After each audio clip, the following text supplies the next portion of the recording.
Hello and welcome to the Evidence Based Chiropractor. I am your host, Dr. Jeff Langmaid. This week we are back with brand new research just released in the Journal of Clinical Medicine. It is all about non-surgical approaches to the management of lumbar disc herniation associated with radiculopathy, and there is a ton of stats and clinical pearls that you're going to be able to utilize in practice literally today.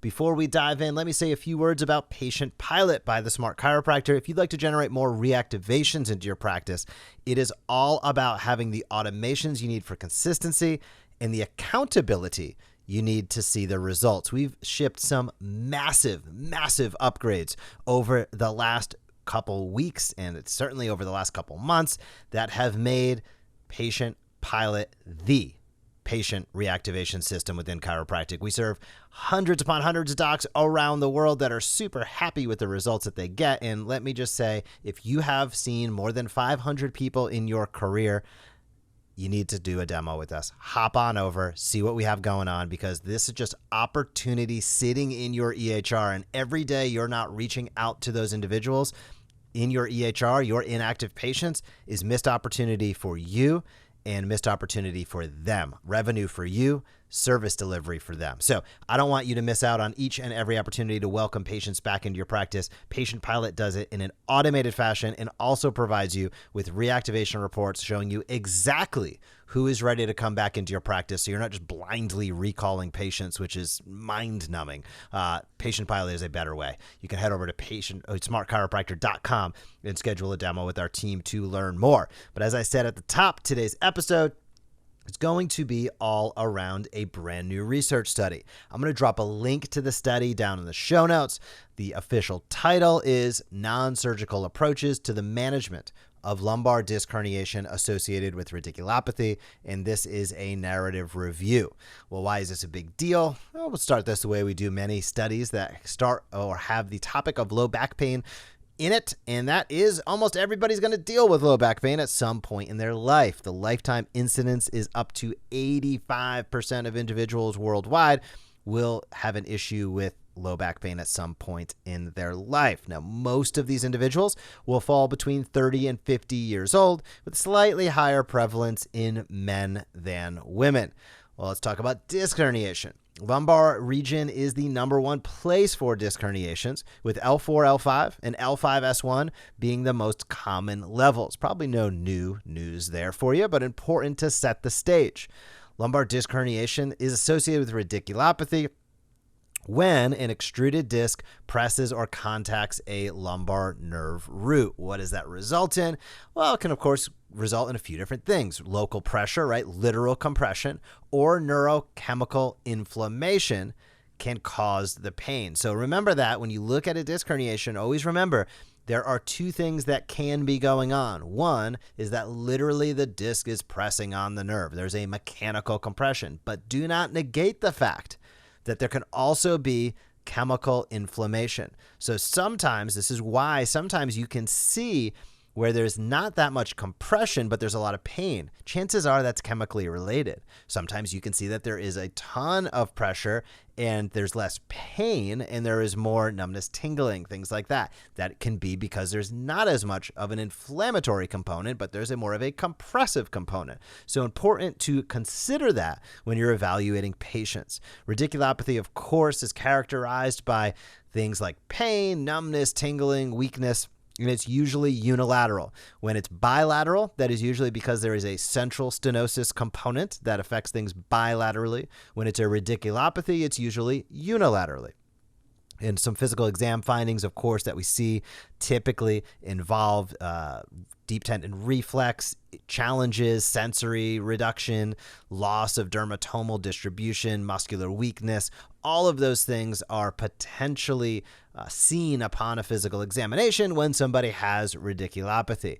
So research has suggested in the past that in the absence of deteriorating neurological signs and symptoms, in the absence of saddle anesthesia, bowel or bladder incontinence, Cauda-Equina syndrome, that non-surgical approaches, in the absence of those, non-surgical approaches should be considered before surgical approaches. A few weeks ago, I briefly touched on a study I think we highlighted last year, which highlighted, in my opinion, that just everybody who is considering surgical intervention for disc herniation that doesn't have a red flag should be going to a chiropractor. Why? Because many who did got well, and those who didn't get well with the chiropractic care that they received, there was no negative impact on the surgical outcome. Therefore, it is, in my opinion, only upside to seeing a chiropractor prior to any surgical intervention. In my opinion, it should be mandatory. If we're going to talk about guidelines, we'll talk about those later on this episode.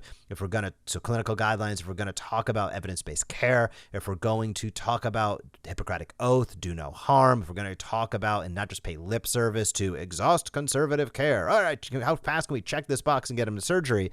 If we're going to talk about it in reality and with really the patient's best outcome in mind, there is really no elective spine surgery that should happen without having chiropractic at least worked on before that surgical intervention, because often it will be avoided, the surgery that is, and if it's not, there's no negative impact on that outcome. So lumbar disc herniations is a consequence. Here's some interesting things that I picked up on in this study. Maybe those early stats you were familiar with. Some of this you might not be. It's actually a consequence of degenerative changes in the annulus fibrosus. So those degenerative changes in the annulus can include a few different things. 1, reduction in water concentration in the nucleus. 2, elevation of type 1 collagen ratio in the nucleus and the inner annulus. 3, damage in collagen and extracellular material. 4, an upregulation of matrix protein expression, MMP. That's important. And all of this can have a higher rate of cell death and an intensified inflammatory response. So those are some things that are going on really at that micro level when we look at the annulus fibrosis. Those are some of the degenerative changes that can lead to disc herniation and all the pain that comes downstream from that. So we know collagen fibers are what provide the annulus with structural integrity. But it is really important to keep in mind there's always these bell-shaped curves or continuums here. When there's an excessive or prolonged mechanical stress, that can actually lead to disc degeneration and cause imbalances in that extracellular matrix and cause degradation. So again, there's can be too much of a good thing, so to speak, just like salt on a dish, right? You put a little bit of salt, it's great. You oversalt the dish, not so good. Same thing can happen in many cases with our body. There is a point at which strength, dynamic strength, and flexibility is built from challenge, right? Just our muscles, right? You got to work the muscle to build the muscle. The same is true amongst almost nearly everything, our minds, nearly everything in who we are and what we do as human beings. But there is a tipping point where too much becomes really disruptive, and it actually can cause challenges. And that's basically what this is saying, where, hey, collagen fibers are what provide the structural integrity, and movement's critical there for nutrition, for strength, for flexibility. However, if you have excessive or prolonged stress, and here's the clincher on that, what does that mean? Well, here's the clincher. It's different for everybody. And that's the real challenge, right? Is that we are so dynamic. People weigh more or less. People's biomechanical structure of their spine is different. People have different genetics. People have different work. People have different fun. People have different, all of these different factors play a role where it's impossible to say how much is too much. The answer is it depends. And that's a challenging answer for many people out there that want to have a direct answer. But it's important for us to keep in mind as clinicians as we guide and direct our patients. So herniated discs can lead to pressure on the longitudinal ligament and cause local inflammation. And this can cause, of course, low back pain. And when disc material exerts and causes direct contact with the thecal sac or a nerve root, that's what results, of course, in that nerve root ischemia or the inflammation and radiculopathy. So disc herniations, of course, are classified in a variety of different ways: bulges, protrusions, extrusions, sequestrations, and all of those have different technical classifications, but I'll give you a warning. I have seen all of these used so interchangeably across MRI reports that I always like to get my eyes on it, because you see these terms used so interchangeably, even though there are distinct differences from a technical perspective. What are those distinct differences? Disc bulge. This is when the circumference of the disc exceeds beyond the regular margin of the vertebral body while maintaining the circumference of the disc. So it's usually asymmetrical bulging. disc protrusion is when the base width of the protrusion is wider than the diameter of the disc that is herniated and projects beyond the normal disc margins without damage to the annulus fibrosus. Important to keep in mind there. A disc extrusion occurs when there is damage to the annulus fibrosus, allowing the nucleus to extend beyond the margins. And when a disc is sequestered, that means there's been a fragment, right? A piece of that pulpulus has gone out into space. And sometimes they can get into some pretty hairy places in the corners there, as I've seen happen many, many times. They can a sequestered disc might sit in that lateral recess and cause no pain, but then you're going from 0 out of 10 to 10 out of 10 whenever it just starts to catch on those corners where those nerve roots are going through. That can be a super precarious situation. So that's how they defined a lot of what's going on with the disc and how it causes radiculopathy.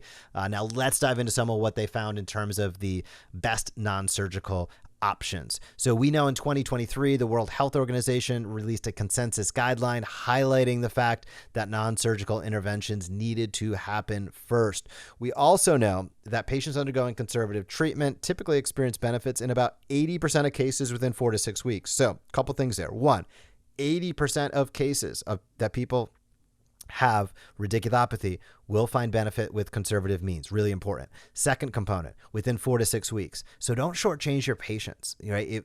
Sometimes everything doesn't happen on the first visit, and that's okay. So teach patients, understand patients, and be cognizant of patients. That doesn't mean, again, don't swing the pendulum the other way. It doesn't mean automatically like over-treat and say you need to come in for 1 gazillion visits. That's not the truth. But what is important is that you actually tell the truth, which is this is going to be a process. It might take some time, and don't hesitate to look at some 4 to 6 week markers. We see this in physical therapy all the time, but sometimes I see what quote unquote evidence-based chiropractors get really skittish on taking care of people if they're not seeing a result within 1 to 2 visits. If somebody's highly inflamed, that's a big issue. And sometimes it's going to take time. When we think about ligament and collagen reformation, that could take weeks or months. When you think about changing habits, that takes time.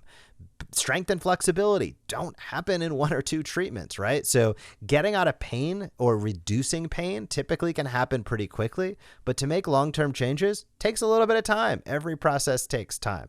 So what they highlighted in this study, which I thought was really, really cool, is the strength of evidence for some of these conservative options. And the strength of evidence for some of these conservative options are as follows. They looked at patient education and self-management. Level B, so there's a moderate amount of evidence there. So patient education, self-management, good thing to do. McKenzie Method, level B, that is moderate evidence. That is a good thing to do. Mobilization and manipulation, level B, great thing to do. Exercise therapy, level B, great thing to do. Traction, great thing. Neuromobilization, great thing. When I say great thing, I mean there's research that supports it at least a moderate level. So that's the great news, because probably a lot of what I just said, I went through that pretty quickly, but probably a lot of what I just said is what you're already doing in your practice. And maybe there's some new tools you can bring in. So with a moderate level of evidence, the items that were highly suggested include the following. Recap: patient education and self-management, empowering your patients. McKenzie Method. Many docs out there, especially sports-specific docs, love that. Mobilization and manipulation, right there. Exercise therapy, right on. Traction, level B, short-term, so moderate. Level C, a little bit less in the long term. And neuromobilization. Really, really important components. Now, what were some items that they said, well, the research really isn't there yet? Electrodiagnosis-based management was one of them. Laser and ultrasound, not that you can't get benefit with that, but it might not be your primary modality. Electrotherapy and dry needling. Again, those things can certainly help, but I would look towards your primary items. Patient empowerment, again, patient education. Here's the good news. We do a great job as chiropractors. Manipulation and mobilization, our core tenet of what we do. Exercise therapy, critical when we're looking at rehab from a disc injury. Many of us do it. Neuromobilization. Chances are we're combining that with a lot of our manipulation and mobilization and exercise therapy.